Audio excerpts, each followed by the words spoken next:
Hello and welcome again, and welcome Lucy Ferguson to this Women in Rugby League and Life with the Lionesses.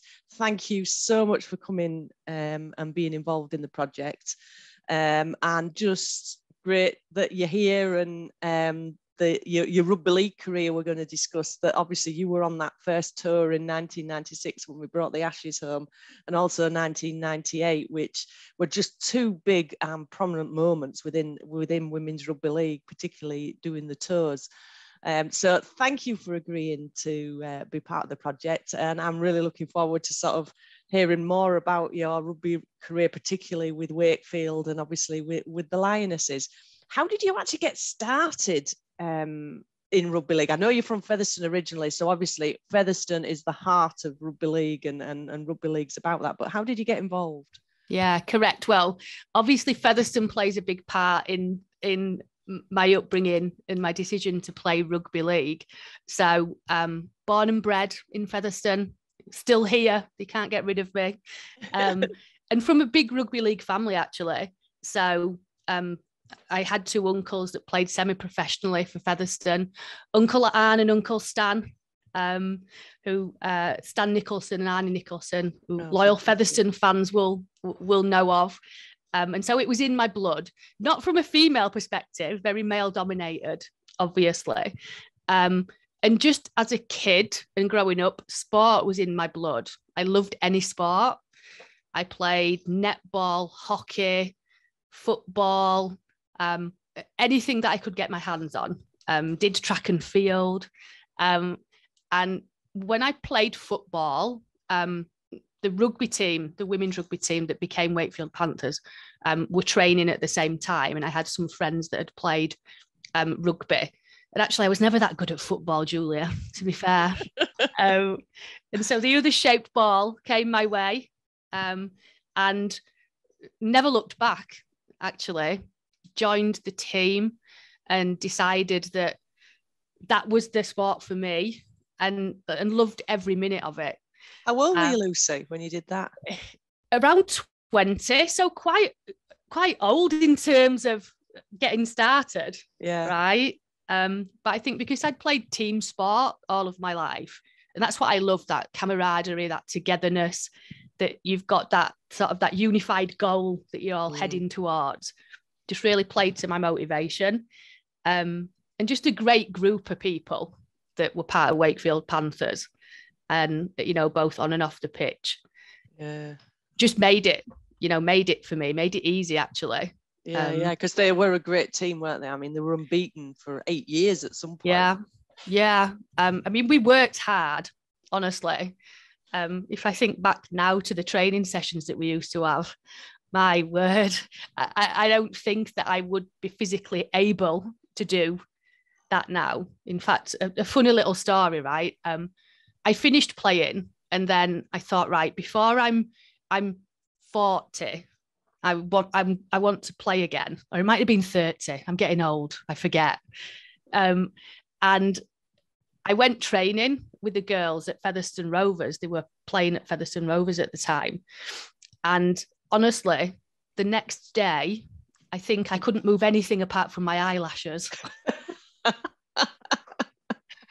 And I thought then, how on earth did we used to play every weekend, train 2-3 times a week, hard stuff as well, and then get up and go to work the next day. So yeah, unbelievable. Yeah. Unbelievable times, isn't it? And a lot of people have been saying about that, about the training and everything that you had to undertake in order not just to play for your club, but for your country as well, and what the expectations were.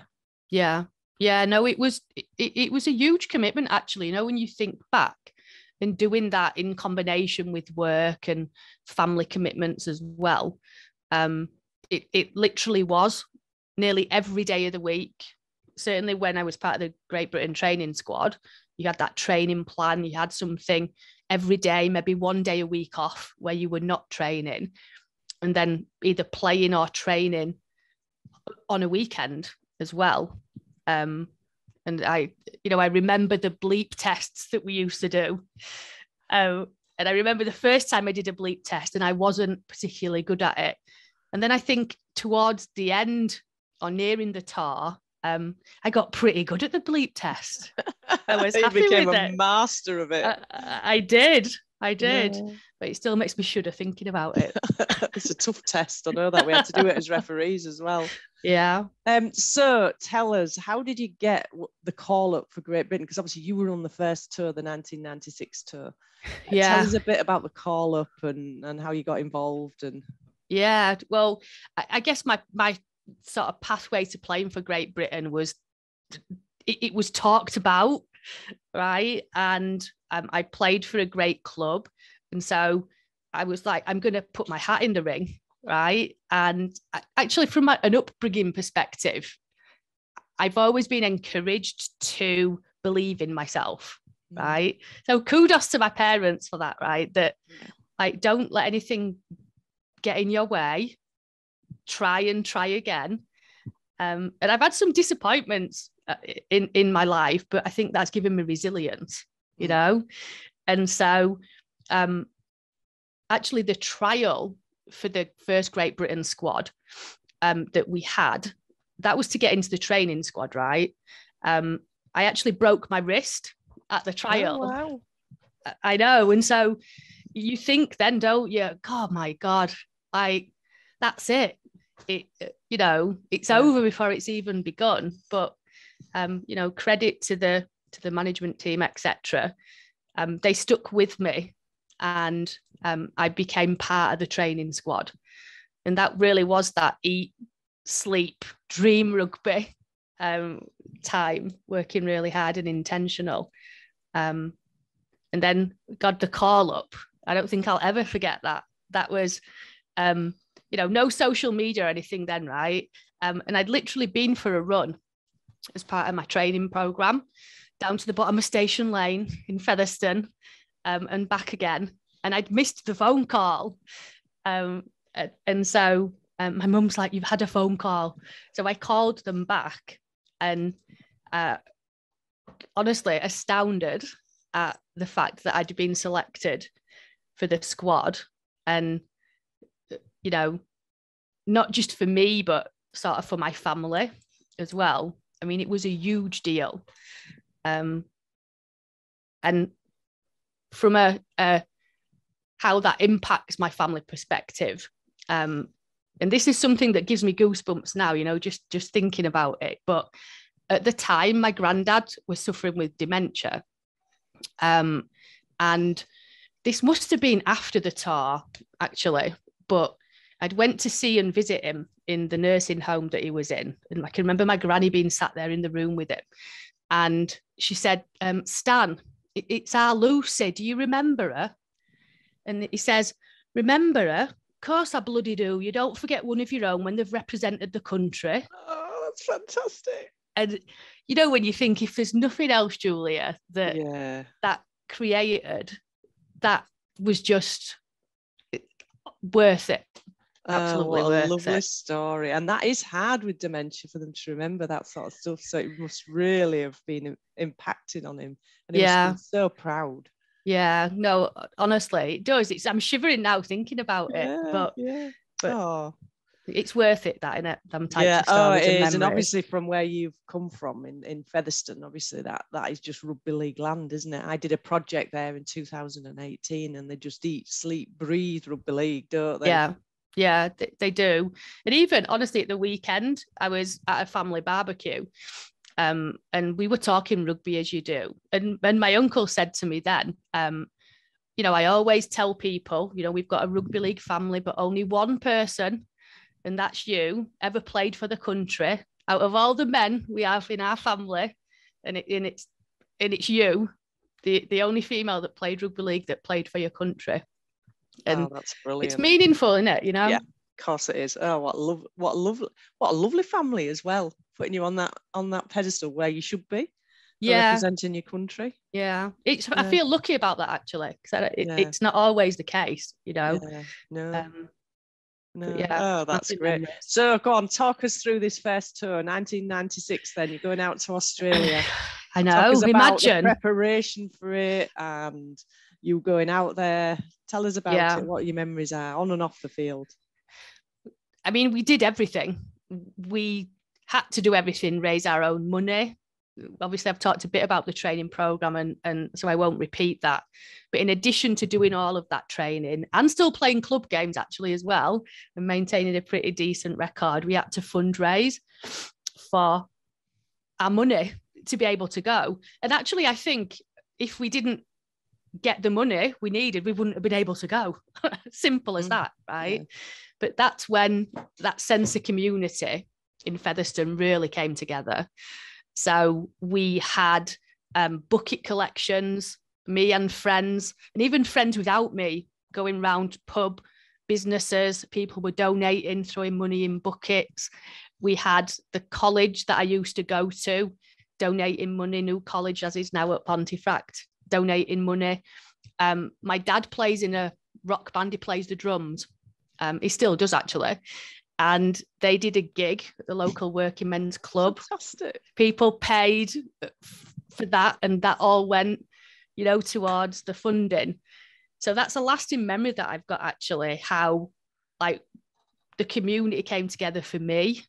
The council gave me an award for representing the country. In fact, me and Joanna Will went down to the local council offices in Featherstone, and they presented us with an award, for our representation of Great Britain and for the community in Featherstone, because Joanna lived in Featherstone at the time as well.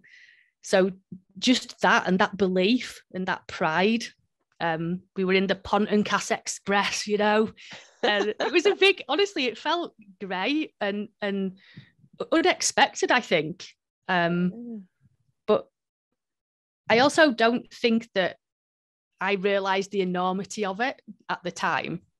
I know that you've talked a lot about us as a pioneering team and trailblazers, and we just got on with it at the time. And when we went to Australia, away for all of that time, right? Actually, my company that I worked for at the time, Aviva, they paid for me to go. I didn't have to use my holidays. And again, really supportive as an employer at that time. Back in 1996, I think was a pretty big deal. Yeah. But the camaraderie on that tour stands out for me, right? The friendships that have been made and that have lasted, forever friendships. And, again, 2-3 weeks ago, we were at Joe Robb's 50th birthday. Girls from rugby there together. I was Joanna Will's best woman at a wedding. Rugby friendships forever. And I can go on talking about that. So that's what I really loved and enjoyed about rugby in general, actually. But talking about that tour, Julia, I mean, we can't not say that we won. We brought the Ashes home. The last team to ever do that. The last Great Britain team. Can you believe that? I know. It's fantastic, unbelievable. Isn't it? But that game in Sydney, I can remember that there was like 2 minutes to go and it was so close. And we were on our line and they were pounding at our line. And I can remember looking up at the clock in Sydney and that last minute ticking. And when you're like, this is the longest minute of my entire life. And when that whistle blew, I honestly don't think there were probably more than 20 Great Britain supporters in the crowd, but the noise they made. And I just didn't want to get off the pitch. Just we celebrated and we continued to celebrate and we swapped shirts and just absolutely unbelievable, but just super intense as well. When I was chatting to my mum about this last night, I said, I don't think my body's ever ached like my body ached when we were there, because we'd never played to that level before. Yeah, that was something that came out of it, wasn't it? In order to compete with them, you needed more intense competition, because at club level, you didn't get that. Yeah. And it was. I remember us doing like an ice bath after, because our bodies were just physically exhausted after some of the games, whether it's the international or the local games that we played. And then just I think also the support from the community in Australia as well. was really strong. I remember Brisbane Broncos in particular being a great club and looking after us really well. And who knew? A Fev lass in Brisbane, eh? I know. Brisbane Broncos. Yeah. Did you do some training sessions in there then when you were at Brisbane? Yeah, we did. And they welcomed us into their clubhouse, and we went to watch a Brisbane game as well. I mean, that was on a different scale at the time to anything that we would have seen, in England. And so just to feel that atmosphere and just, I think, feel important, and I don't mean that in an arrogant way. I just mean that we were making a mark and doing something for, a good reason and a wonderful impact. And it felt fantastic. And you came back with those ashes. I know. Yeah, I think everybody was shocked. Yeah. About that. But no, and this is the sad part, isn't it? No real kudos for that. We arrived at the airport and I think we were sort of expecting that we might have had paparazzi waiting, Yeah. But what did we have? Lucy's mum and dad with a banner welcoming us home at the airport. Which was really nice, actually. Yeah. But no paparazzi. no, and it was funny, wasn't it? Because it was like it hadn't happened when she came home. I mean, such a great achievement as well. Yeah. But yeah. And then you were preparing for the next one. So tell us a bit about, so you came back victorious, obviously hungry for more. Not only did you want to beat the Australians, you wanted to beat the Kiwis. Yeah. So tell us a bit more about, because it was only 2 years from one tour to another, wasn't it? It was. And actually that flew by. Again, I think with the club rugby that we played and then the momentum that we built up as a squad in Australia meant that before we knew it, we were in New Zealand in 1998, confident, I want to say, right? But oh my word, I have never been hit playing rugby like I was hit in New Zealand. I thought my body ached in Australia, but it was a different level in New Zealand. I think the level of play that they had at the time, we couldn't compete. I mean, in the regional games, we did, right? Remember the first game, we played a Maori side. And they did the female version of the haka, actually. And it does give you like a feeling of, oh my goodness, when they're doing that and it's intense. And I can remember before we'd done that, that we'd been coached through that, how to stay focused and not let that disturb your game. But it was so hard. And the same with the national anthem, right? I can remember us in both tours having sessions about how to cope with the emotion, with singing the national anthem. And it's true. I mean, it's a super emotional time. Yeah. But we beat the Maori side. And so then, went into those test games full of confidence. But we soon hit the ground with a bump, literally. I can remember the anthem on that tour was, remember that Chumbawamba song? I get knocked down, but I get up again. That was it. Very much so, wasn't it? They were stronger physically, weren't they, and mentally? Yeah, they were on both counts. I remember being tackled in one of the test games, I can't remember which, literally being lifted off the floor. I'm looking over this lass's shoulder thinking, my time is here. And she literally just dumped me, straight on my back. And it's like, wow. Yeah. And what was it like touring New Zealand? New Zealand's fantastic. As a place. I think every sort of element of sun, snow, rain throughout all of that. And we were really looked after again, by the rugby league community in New Zealand. I remember us visiting the Marae in Rotorua, and they were really welcoming and made a big deal about us being there, wanting to share their culture with us. And again, they did a song to welcome us into the Marae, and looked at us and said, "Okay, it's your turn." We were all like, "Oh." We had to prepare a song. So we sort of looked at Sue Hayward and Pash, who were our chief singers. And a few of us got up and sang a version of Sloop John B. It saved us. It saved us. But again, great memories, particularly the people. And I think the teams that we'd played against as well back in England on both of those tours, you started to get to know people in a different way, because there were some fierce rivalries. If I think Wakefield, Red Hill, like Wakefield, Dudley Hill, and when we were on the pitch, we were intense, and now we're coming together as a collective unit.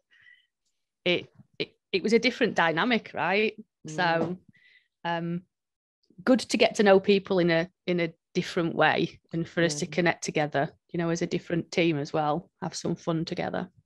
So what do you think the positive aspect of your international career then? You've talked lots about it, actually. You talk with it with such passion that it's lovely to hear, and enthusiasm. Yeah. So what's the most positive aspect? So for me, I think personally, like the confidence as a woman, I don't want to sound dramatic about that it gave me, though, that I think, not that I think, that I know that I've carried through not just my sporting career, but like my life and my working career. It comes up now at work. I teach a couple of classes that are advocating for women to overcome challenges. It's called the Women's Leadership Programme. We also do a programme called Men as Allies. And in both of those, I'm using examples from that pioneering time in that Great Britain squad. And only recently in the Men as Allies programme, I referenced like Ian and Roland as, way back then, real advocates of women. But again, at the time, I don't think we looked at it like that, honestly. But I look back now and I'm truly thankful for the work as men that they did in advocating for us as women, and the experience that they shared. And still now, Ian put a lovely post on Facebook to me this week, just talking about, the strength I had and at the core, and, some of the great attributes. And I just thought, that's an advocate, that's an ally for women still today. And he's been lovely. And this is Ian Harris, isn't it? Who was the first head coach of the 96 tour. And he was before his time, because a lot of people weren't supporting the women's game at that point. But he really put himself out on a limb in order to coach all the team, and brought other women with him. It just wasn't about him coaching. It was about bringing other women coaches and players as well. Yeah. And you think about that in 1996, and we still have areas today that are not doing that. Men today that are not doing that, even women today not doing that, and advocating for each other, because that's another thing, right? The positive impact of us as women uplifting each other, I think was just fantastic. And again, you're in the moment and you're not thinking about that. And I think for me, this experience and you doing this has given me a real moment of reflection of wow, if you think back all those years ago and the things we'd done and the impact that had on me, on each other, and on future generations. It has.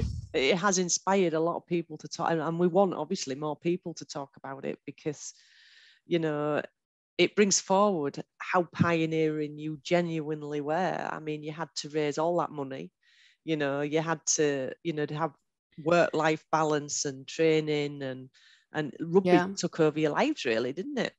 It did. But I loved every minute. Honestly, I wouldn't change a moment. And again, you don't realise, do you? But Joanna, Will and I were at a magic weekend. It was when it was at Anfield a few years ago. And you somehow, you get talking to people, don't you? And they'd said, why are you here? Why are you interested in rugby? And we said, oh, well, we used to play rugby. I think we'd had a few drinks at the time, you get chatty. Oh, when did you play? Well, we played in 90. We were the very first Great Britain women's team. They were like that. Oh my God, that's amazing. Next thing, said, will you sign our rugby shirts?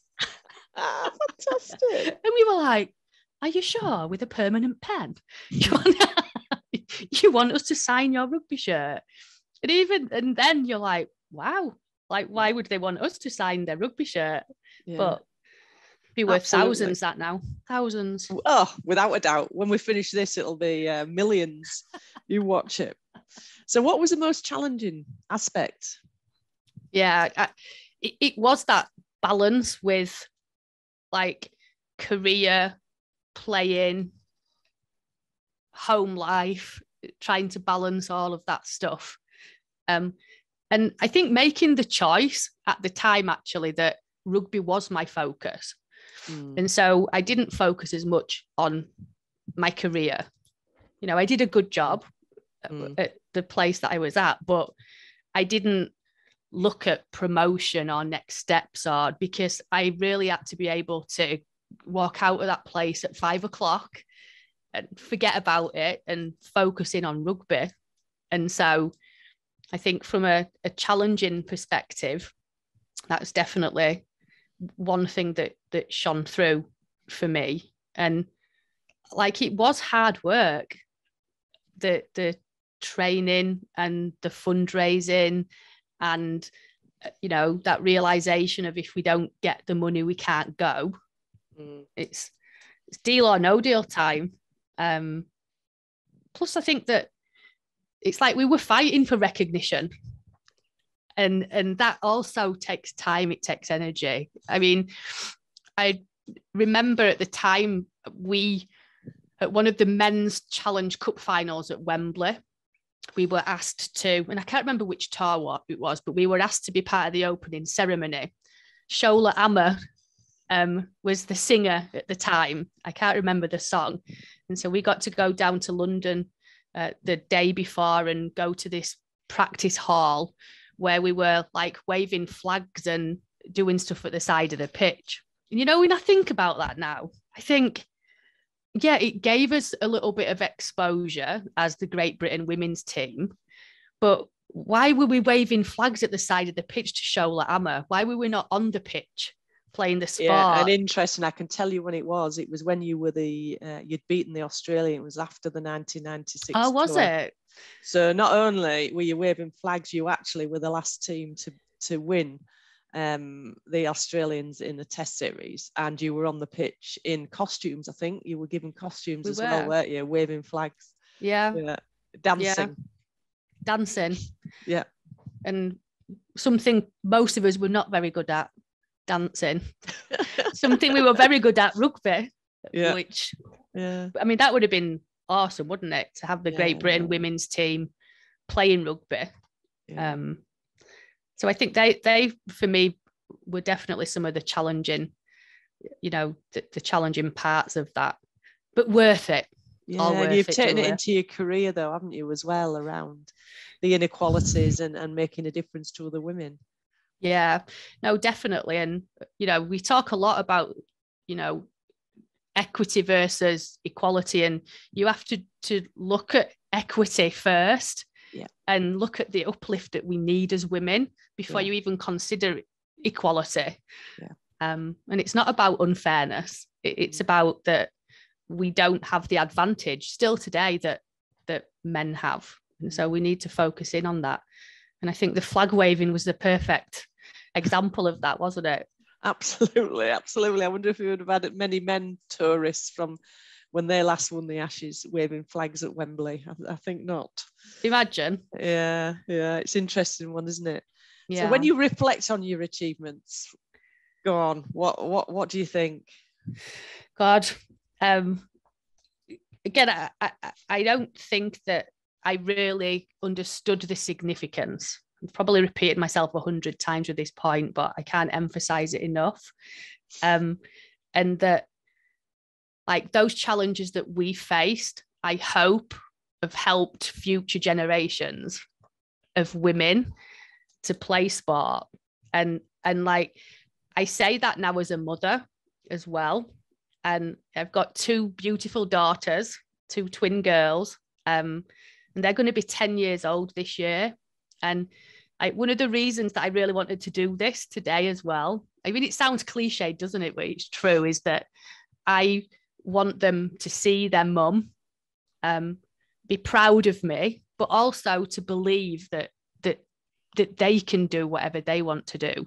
You know, that's my upbringing, and I want that to translate to my kids, and for them to have that self-belief, and that they can break barriers, and that they can achieve whatever they want to achieve.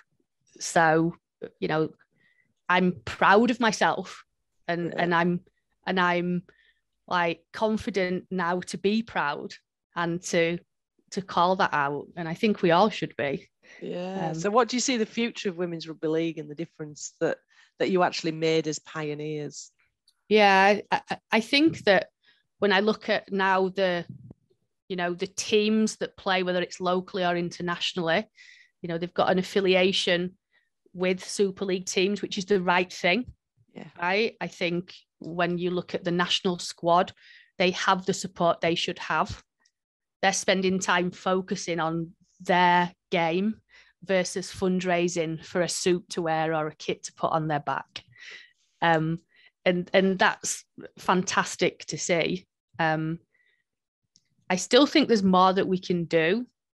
You know, I was saying to you earlier that I wished that at the time that we were playing, we'd spent more time like going into schools and like showing the kids what we were doing and making them want to do it. And you quite rightly said, well, you probably wouldn't have had time. You know? Probably that's the case. I think we need to do more of that. Like getting at that grassroots level is so important, because like girls need role models. And I think we have wonderful role models playing the game today. Fantastic players who people are looking up to. And so we need to continue to build women up and support each other and be advocates for the game. And it's an exciting future, isn't it? Yeah, women's sport in particular, isn't it? Yeah. And rugby league with the World Cup that's coming up and the parity of pay. Imagine getting paid, Lucy, for playing. I know. We used to joke about that, you know, when we were playing, getting paid for something you love to do. Yeah. It is just out of this world, isn't it? It's fantastic. I'm really happy that the sport's evolving as it's evolving, and that people are serious about it, because I think it's important. But yeah, happy memories, Julia. Honestly. It is. And you know, it's been an absolute pleasure. I could talk to you for hours. Your passion, and you know what's really come across is that sense of community, what rugby league's about. Yeah. And actually, you know, you talked about equity and equality, but actually they gave you it in Featherstone, didn't they? And in that community, you know, they were, and your, you know, your granddad being so, family being so proud of you. Yeah. They did. Yeah. They did. And it's been an absolute pleasure. So thank you ever so much for taking your time out. It's been lovely talking to you. And I hope you get involved in future things, because you are a role model, you are a pioneer. And obviously you are one of the last Ashes winners ever for Great Britain. I know. I know. So thank you ever so much for being involved. Thank you, Julie, and for all your hard work. My pleasure. Much appreciated. Thank you.